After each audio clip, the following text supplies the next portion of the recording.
the Mark and Mercedes Winter Wonderland show, and look who is here. It is David Cook. Hello, hello. Just talking about David's hair, which will remain perfectly intact because... For the time being, yes. Interview earlier this week where we talked about how the head could be shaved. Right. I'm impressed with the form of your hair. I mean, do you use product? What do you put in your hair? You know the stuff they use to patch holes on like drywall? Yes. Same thing. Can I feel it? Can I feel it? Yeah, sure. Go for it. Sure. Ooh, it's very soft. Right. Thank you. It's not like the plasticky hair stuff. I try to avoid it whenever possible. I try to avoid plasticky What was the hair. bet on VH1 that you didn't lose? Thank goodness. It was me and Jim Shearer when I was going through the promo cycle for the new record back in June. I was on VH1 Top 20, and we just discussed that I was trying to grow my hair out, and off camera we decided we should have a contest, and so we just kind of let it grow out for a while, and then the timing worked out where I could go visit a few days ago, and it was we had a 3-judge panel, and they all, I guess, judged different aspects of the hair, and I ended up winning 2 votes to 1. Nice.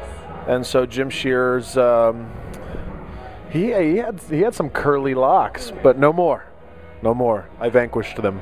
You know, our interview with you that we had this week has been like one of the most downloaded, most sought after interviews in a long time. And one thing that people keep mentioning is the Beavis and Butthead interaction between you and Mark.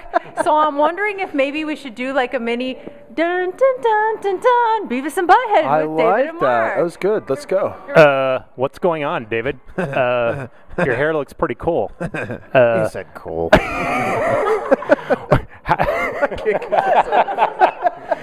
Have you seen any hot chicks tonight? Chicks. No, Daria. Yeah, be Daria. No, seriously. Yes. On the interview, and we talked about this with you on the phone, your fans are so loyal. They are so passionate. And before we even had you on the show, we're getting tweets and Facebook posts. What do you attribute that to? You're very interactive with your fans. You are very, you're very reachable. You're very attainable. Is that part of it? I try to be. I think it's tough sometimes. I think with the idol thing, and then.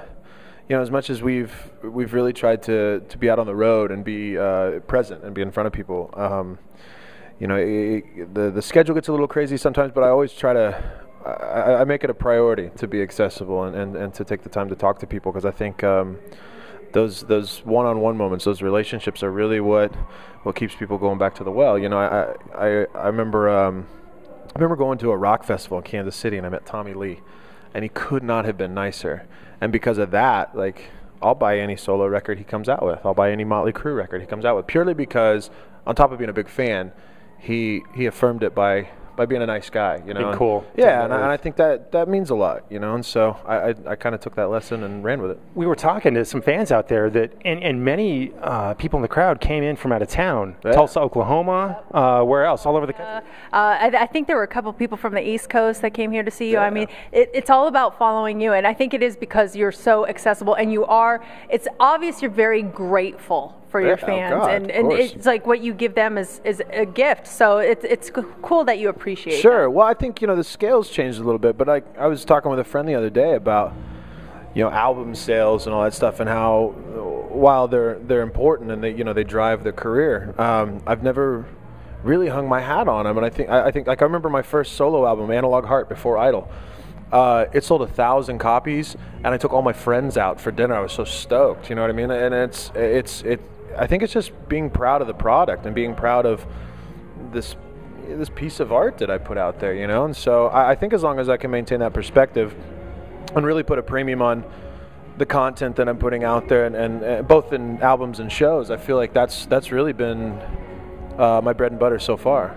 Any hint as far as the cover tonight? You said you try to work in a cover per show. Yeah, we talked about the Adele cover last time you were in town. I'll go ahead and blow our cover here. We last night we played Irving Plaza in New York City, and Stevie Van Zandt from the E Street Band came up and performed with us. And I talked to him. I was like, dude, you should come up and play Rock and Roll by Zeppelin with us. And he goes, okay, I'll do it, but let's also do 8 Days a Week by the Beatles.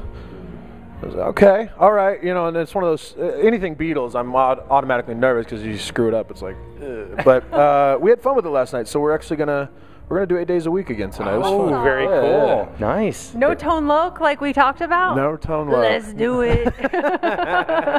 Funky Cole Medina, Wild Thing. Yes. So you just flew in. Have you had any time to do any Vegas activities yet, or I mean, is it kind of in and out of town type thing? I won $20 on the Wheel of Fortune slot machine at the airport. Sweet. And then The lost airport it. slots never pay off, by the way. That's pretty rare. That's pretty good. And then I lost it all on the penny slots at the Rio. So I got to go. Did you play the penny slots? I did play the penny slots. Seriously? Yeah. You know, I wanted to be there a minute. So, but I lost it all. But that's okay.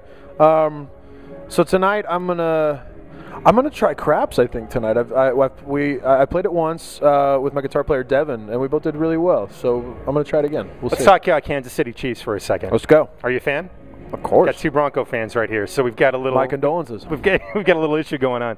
Very well I know right you now, are. You so are. I don't know. That's fair. That's How's fair. Orton fitting in? How's that? What's the vibe? Well, let's see. One play and dislocated finger. I think he's out a couple of weeks. So, I think we're working for next year. I hope we can win out, but I think we're playing for next year. This is David Cook. Cool to have you here. Thanks you, for man. coming out. Absolutely. All right, it's My going to be a great show. It's Mix 94.1, the Winter Wonderland event. David Cook.